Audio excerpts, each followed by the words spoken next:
I want to go back to why Yeah. I write briefly, because there are a few other points particularly relevant to a hip-hop artist. Yeah. Orwell comes up with 4 reasons why people might write. Sheer egoism is one. Yeah. Historical impulse, the desire to see facts as they are, is another. Political purpose, which we'll come back onto in a second, is the third. But the other one is aesthetic enthusiasm. Pleasure in the impact of one sound on another, in the firmness of good prose or the rhythm of a good story. That must be particularly pertinent. I think all 4 of those are equally rap, equally hip-hop. In fact, I think hip-hop blends all 4 of those, or good hip-hop artists, equally.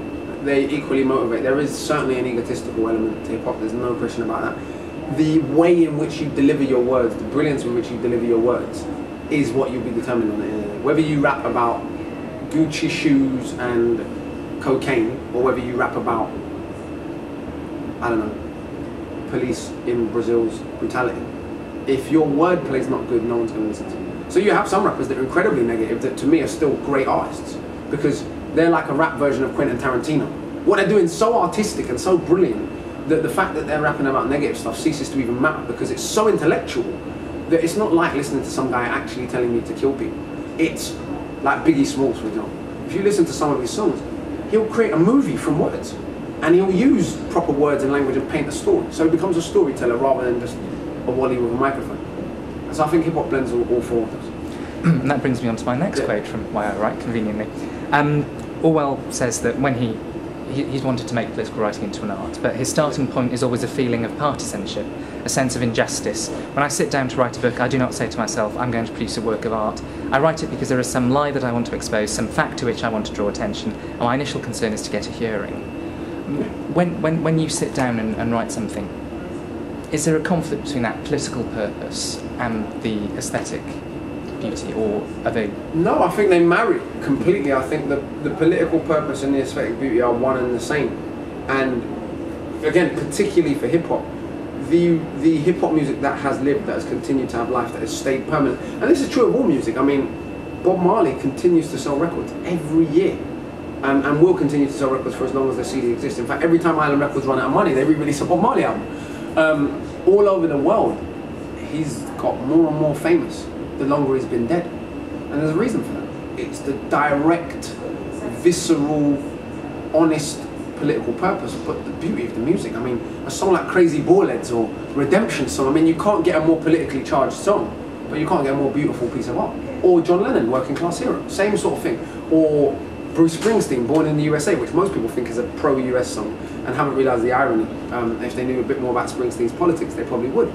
But to me, one must necessarily inform the other. No one cares if it's politically charged, if it's boring as hell. And no one cares if it's aesthetically brilliant, if it has no meaning at all. Well, 2 questions to finish, one sort of looking back and one looking forward.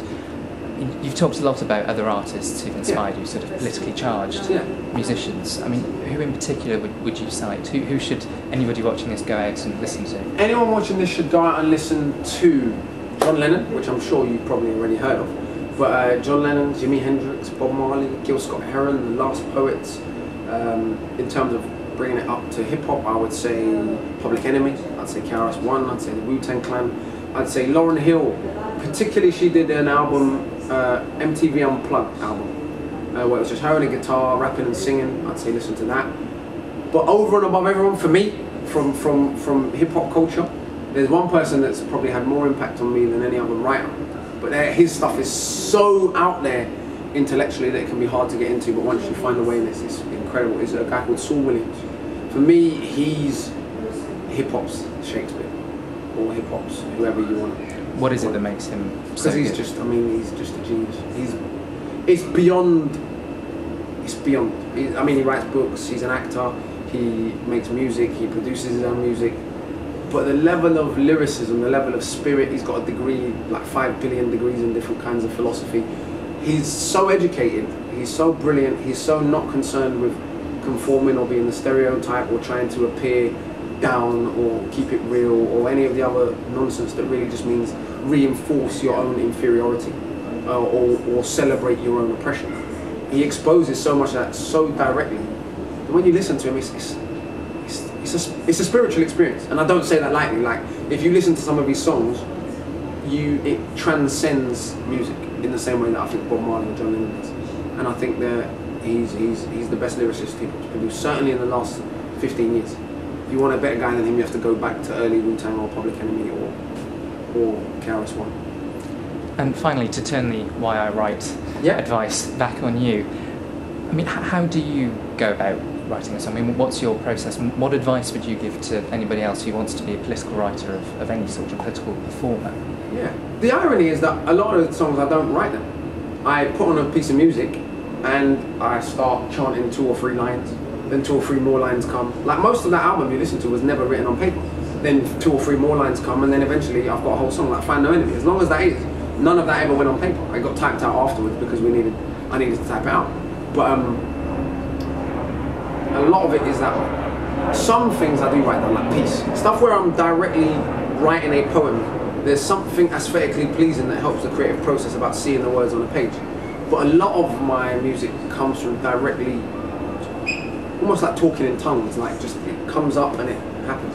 And I would say to people, be honest, be yourself, because no one in the world can do that better than you. Your opinion, your view of the world, your specific upbringing, your cultural process, everything that's gone into you is you're unique in that one. And if you genuinely use that, you'll be the best you there is, because there isn't another you. And I would say to people that that's the key. There isn't another writer like George Orwell, because he was being him. And so the more you can do that, the more longevity I think your work will have, and the more resonance your work will have. Akala, thank you very much indeed for talking to me. Thank you.